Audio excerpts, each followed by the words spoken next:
नमस्कार दोस्तों, मैं मनोज कुमार सिंह।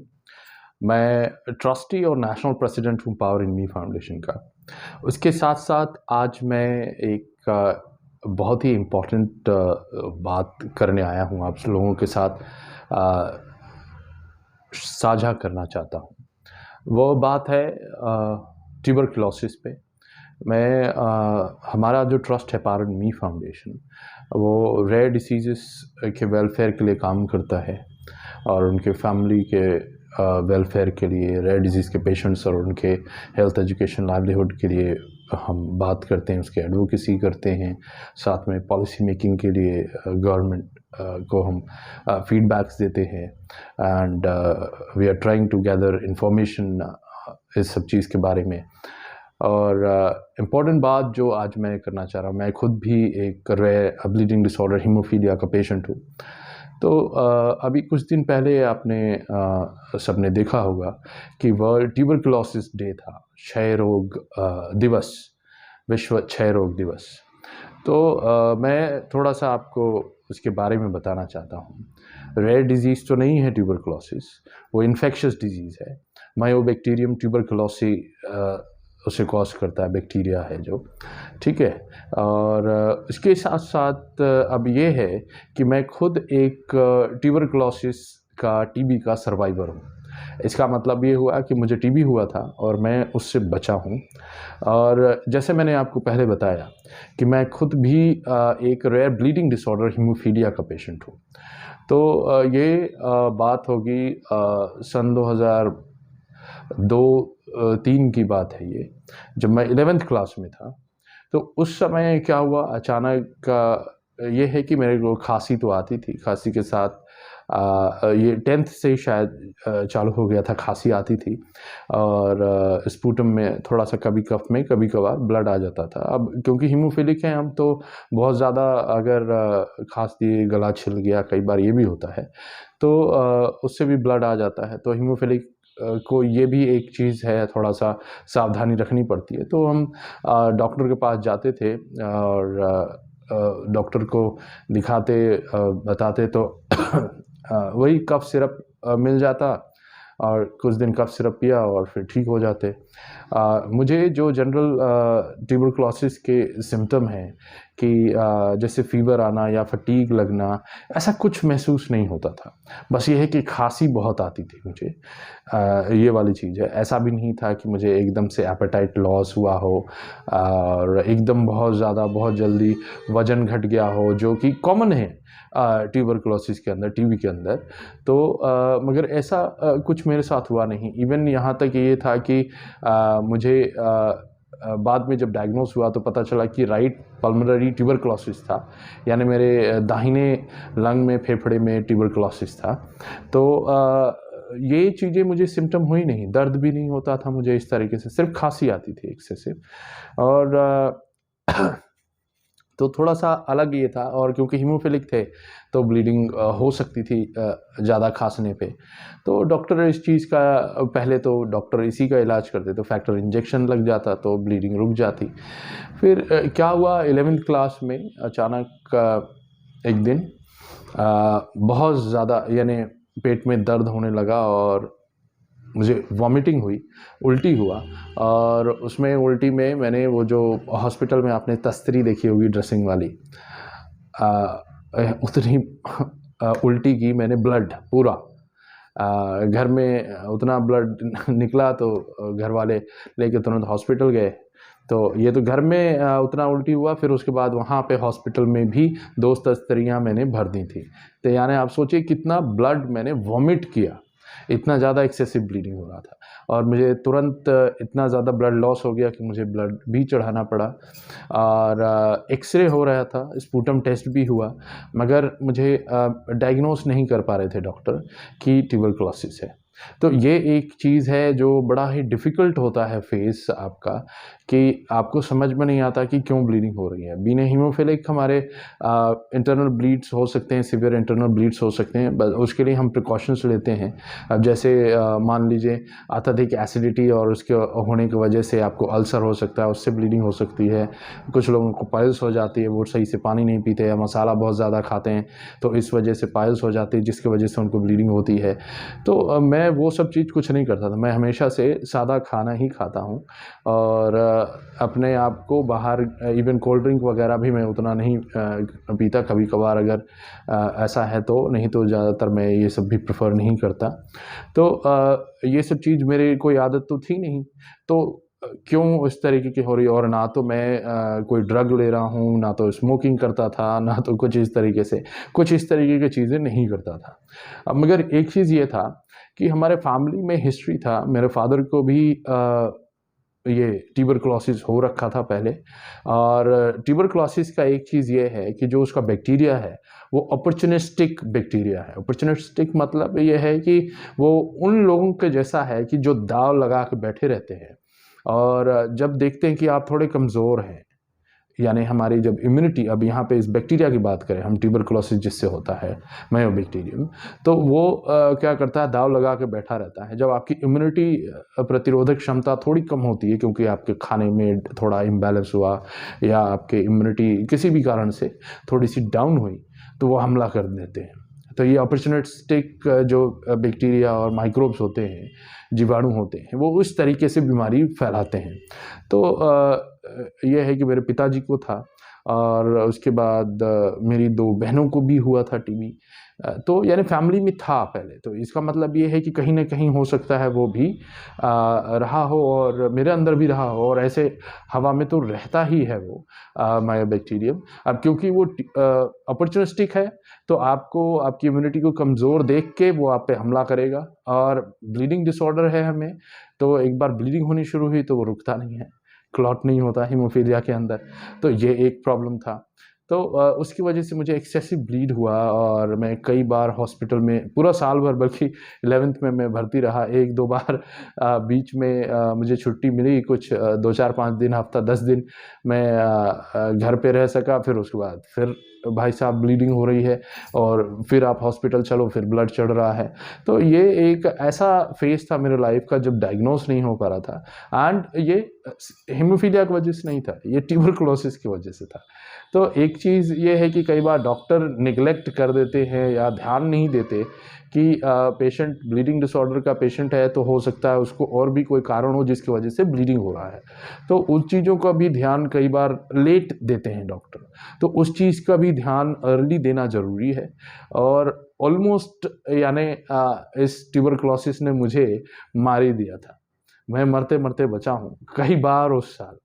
और जो सबसे डिफ़िकल्ट टाइम था मेरे लाइफ़ का, वो भी उसी समय था, क्योंकि कुछ समझ में नहीं आ रहा था। एंड उस समय मैं देख रहा था मेरे घर वाले भी परेशान थे, और कई बार मैं ये भी सुनता कि पापा मम्मी बोलते किसी अंकल को ये कि मेरे बेटे को ब्लड की ज़रूरत है, ब्लड की व्यवस्था करवाने में मदद कीजिए। ये इस तरीके से काफ़ी इस तरीके से प्रॉब्लम्स होता है। तो जब आप एक 16-17 साल के लड़के हो, आप देखते हो कि आपकी वजह से आपके माँ-बाप परेशान हैं, तो इट अफेक्ट्स यू मेंटली। आपको मानसिक रूप से भी काफ़ी तनाव होता है, और ये हेल्पफुल नहीं है। तो मैं आज आपको बस यही बताना चाह रहा था कि आपको अगर खाँसी है 2 हफ्ते से ज़्यादा, बलगम में आपके अगर ब्लड आ गया बाय चांस, चाहे किसी भी वजह से हो, ठीक है? प्रिकॉशनरी मेजर में आप जाके फ्री में जाँच होता है, सरकारी उसमें डॉट्स के आपके मेडिसिन हैं। और जब छोटे रहते हैं तो बीसीजी का वैक्सीन भी लगता है जो ट्यूबरकुलोसिस के लिए है, क्योंकि ट्यूबरकुलोसिस सिर्फ, मैंने तो आपको बताया कि मेरे राइट फेफड़े में हुआ था, पल्मोनरी ट्यूबरकुलोसिस हुआ था। उसके अलावा आपके ब्रेन में भी हो सकता है, हड्डी में भी हो सकता है, जॉइंट में भी हो सकता है, पेट में भी हो सकता है, किडनी में भी हो सकता है। तो साहब ट्यूबरकुलोसिस का कीटाणु फैलता भी है शरीर में, तो कई जगह स्प्रेड हो सकता है और इसकी वजह से व्यक्तियों की जान जाती है। और कई ऐसे लोग हैं जो उनका जब टीबी डायग्नोस हो जाता है, तो वो थोड़ा-सा ठीक होते हैं, दवाई लेते हैं, तो फिर निग्लेक्ट कर देते हैं और डॉक्टर के द्वारा दिए गए डोज़ पूरे नहीं करते और छोड़ देते हैं बीच में ही।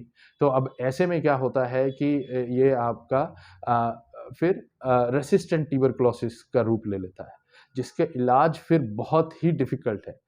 यानी आपको लाइफ़ लॉन्ग आपको हेवी एंटीबायोटिक खाना पड़ेगा और आप ना केवल अपना भी स्वास्थ्य रिस्क में डालते हैं, आप अपने घर वालों का, अपने चाहने वालों का, सबका ज़िंदगी आप खतरे में डालते हैं। क्योंकि अगर बाय चांस उनकी इम्यूनिटी कमज़ोर हुई और आप उस लायक नहीं हैं, स्ट्रॉन्ग नहीं हैं कि आप उनको सँभाल सकें, तो यू नेवर नो क्या हो। मैं टीबी और हीमोफीलिया दोनों की वजह से मरते-मरते बचा हूँ, तो मुझे मालूम है कि क्या हालत होती है।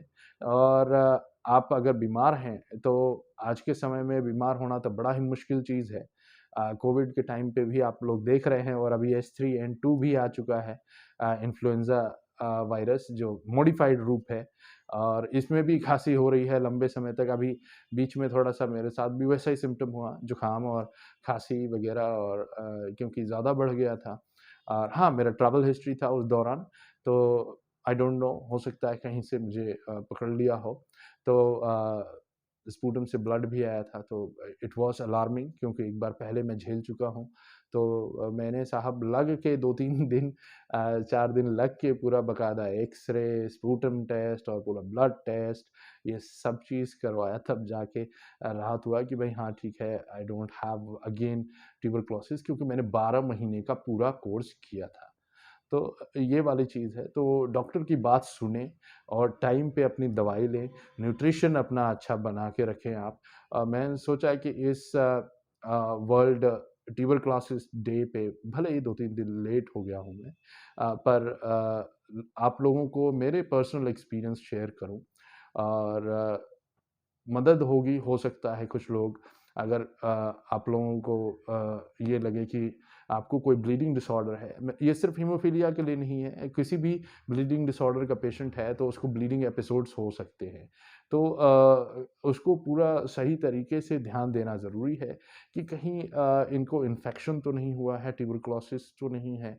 तो उन सब सिम्पटम्स का ध्यान देना भी ज़रूरी है। मैं एक बार और आपको ट्यूबरकुलोसिस के सिम्पटम्स बता देता हूँ। लगातार 2 हफ्ते या उससे ज़्यादा आपको अगर खाँसी है, 10 दिन या 12 दिन से ज़्यादा खाँसी है, तो आप जाके अपना टीबी का टेस्ट करवाइए। अगर आपको वेट लॉस हो रहा है, रात में पसीना आता है या फिर फ़ीवर मेंटेन रहता है आपको, चेस्ट पेन होता है, भूख नहीं लगना, जल्दी से वज़न घट गया आपका, यानी आप नहीं चाह रहे थे कि वज़न घटाना है या फिर कम घटाना चाह रहे थे, उस तरह से डाइट मेंटेन कर रहे हैं मगर बहुत ज़्यादा घट गया। ये सारी चीज़ सिम्पटम एक साथ, किसी एक चीज़ पे वो एक कारण नहीं होता, एक चीज़ पे ध्यान मत दीजिएगा उसको। अगर ये एक साथ कई सिम्पटम मिलते हैं, तब टीबी हो सकता है।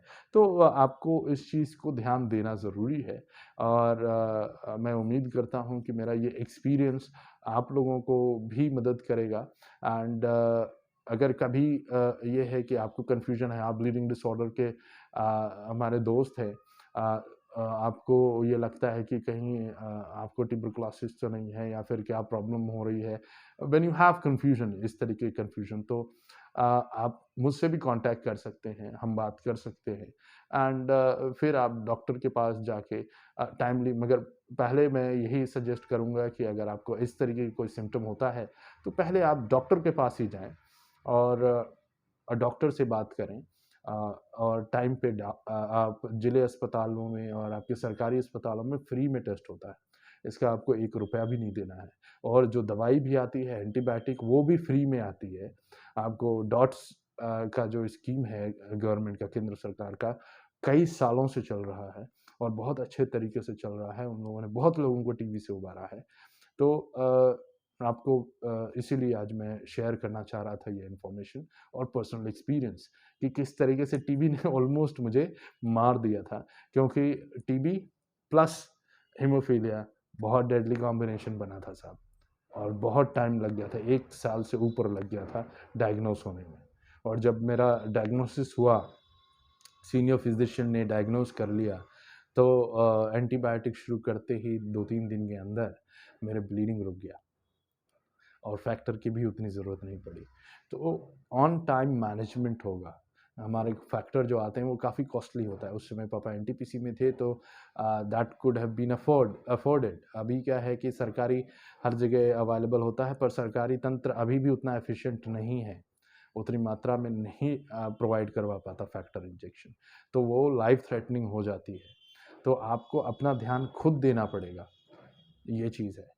और अगर आपको किसी को, उन लोगों को मैं रिक्वेस्ट करना चाहूँगा, अगर किसी के फैमिली में एक व्यक्ति को भी ट्यूबरकुलोसिस है, तो बाकी लोग को भी ज़रूर जांच करवाएं, कुछ समय के बाद जांच करवाएं, कि कहीं उनको वो कीटाणु नहीं हो, पास ऑन नहीं हो। क्योंकि डॉक्टर्स आपको सही तरीके से प्रिकॉशनरी मेजर ले पाएंगे। अगर ज़रूरत हो गई तो उनको भी कम दिन का डोज चला पाएंगे आपको एंटीबायोटिक का, जिससे उन्हें वो प्रॉब्लम नहीं झेलनी पड़ेगी। तो दोस्तों, उम्मीद करता हूँ ये मदद, इस वीडियो से आपको कुछ मदद मिला होगा और इन्फॉर्मेशन मिला होगा। And let's work together to make India and world tuberculosis free. जय हिंद, नमस्कार।